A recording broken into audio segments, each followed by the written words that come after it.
I invite him to address the General Assembly. Thank you. Mr. President, Your Excellencies, ladies and gentlemen, faithful late-night audience. It's customary for the British Prime Minister to come to this United Nations and pledge to advance our values and defend our rules, the rules of a peaceful world, protecting freedom of navigation in the Gulf, to persevering in the vital task of achieving a two-state solution in the conflict in the Middle East. And of course, I'm proud to do all these things. But no one can ignore a gathering force that is reshaping the future of every member of this assembly. There has been nothing like it in history. When I think of the great scientific revolutions of the past, print, the steam engine, aviation, the atomic age, I think of new tools that we acquired, but over which we, the human race, had the advantage, which we controlled.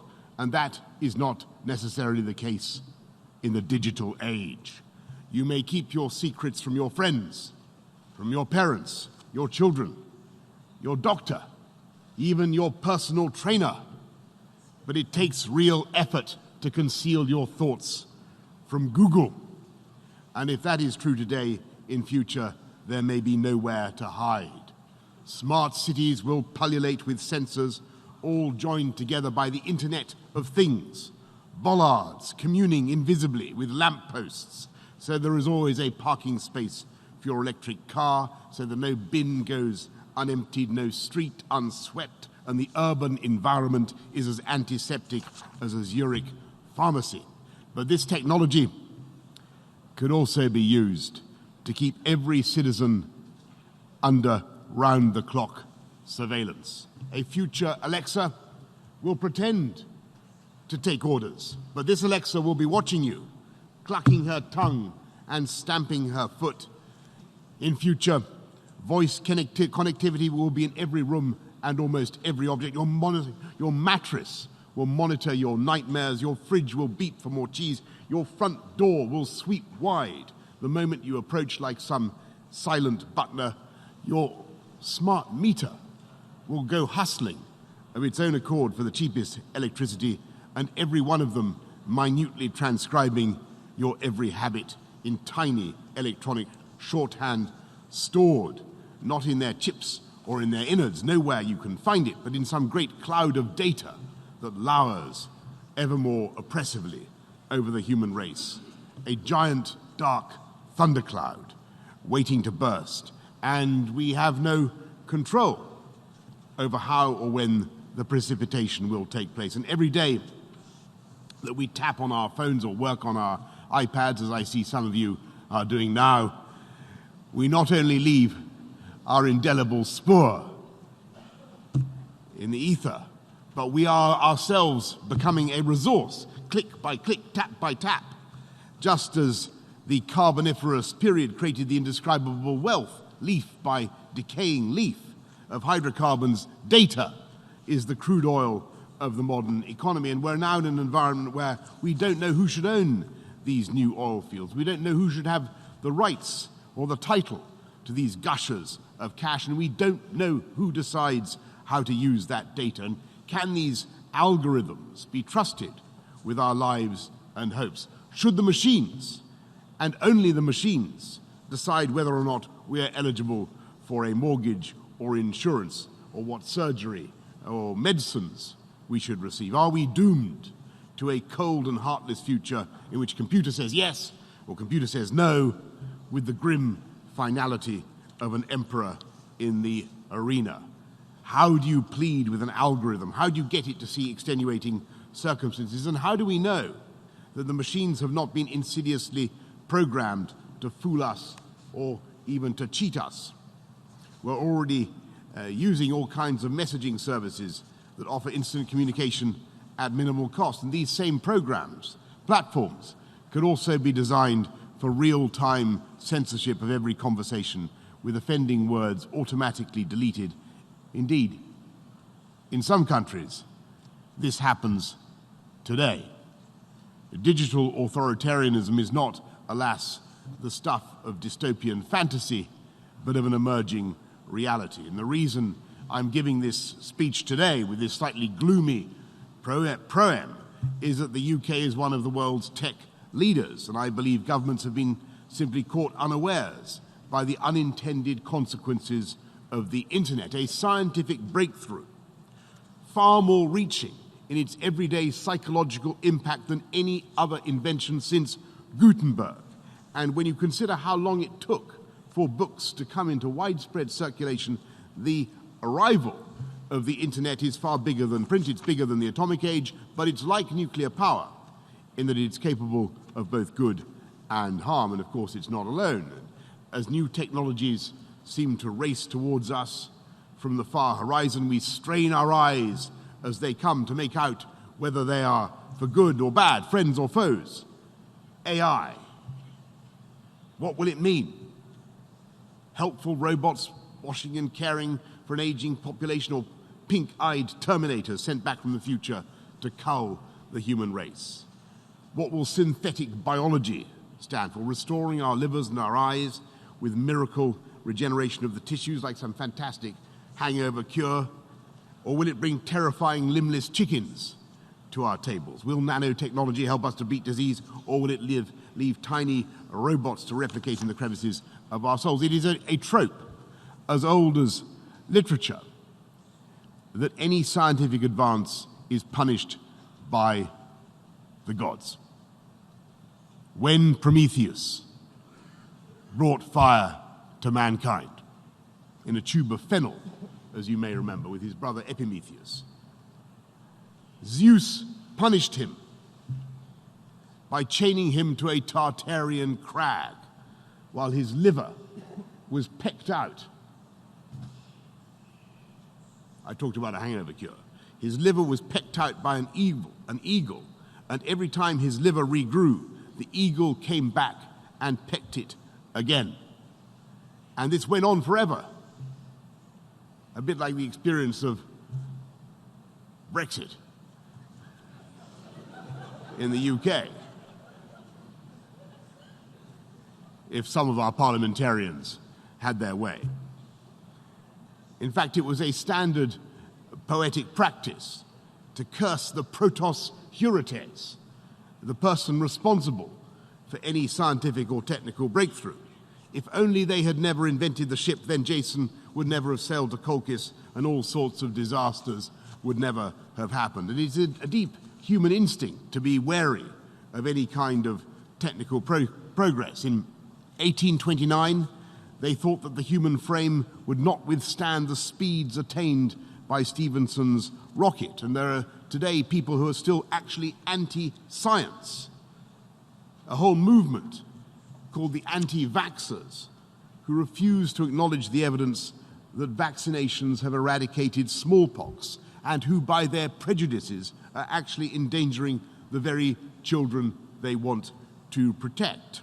And I totally reject this anti-scientific pessimism. I'm profoundly optimistic about the ability of new technology to serve as a liberator and to remake the world wondrously and benignly. Indeed, in countless respects, technology is already doing just that. Nanotechnology, I mentioned earlier, revolutionizing medicine by designing robots a fraction of the size of a red blood cell, capable of swimming through our bodies, dispensing medicine and attacking malignant cells like some Star Wars armada. Neural interface technology is producing a new generation of cochlear implants, allowing the gift of hearing to people who would otherwise not be able to hear the voices of their own children. A London technology company has worked out how to help the blind to navigate more freely with nothing more than an app on their smartphones. New technologies produced in Britain, helping the deaf to hear and the blind to see. And we used to think that printing was something that you did to run off a boarding card. Now a British company has used 3D printing to make an engine capable of blasting a rocket in space. In African countries, millions of people without bank accounts can now transfer money using a simple app. They can buy solar energy and leap in one transaction from no electricity to green power. And new advances are making renewable energy ever cheaper, aiding our common struggle against climate change. Our understanding of the natural world is being transformed by genome sequencing, the discovery of the very essence of life itself, the secret genetic code that animates the spirit of every living being and allows medical breakthroughs the like of which we have never known, treatments tailored to the precise genetic makeup of the individual. So far, we have discovered the secrets of less than 0.3% of complex life on the planet. Think what we will achieve when, and it is a matter of when, we understand 1 or 2%, let alone 5 or 10%. But how we design the emerging technologies behind these breakthroughs and what values inform their design will shape the future of humanity. And that is my point to you tonight, my friends, excellencies. At stake is whether we bequeath an Orwellian world designed for censorship and repression and control, or a world of emancipation, debate, and learning, where technology threatens famine and disease, but not our freedoms.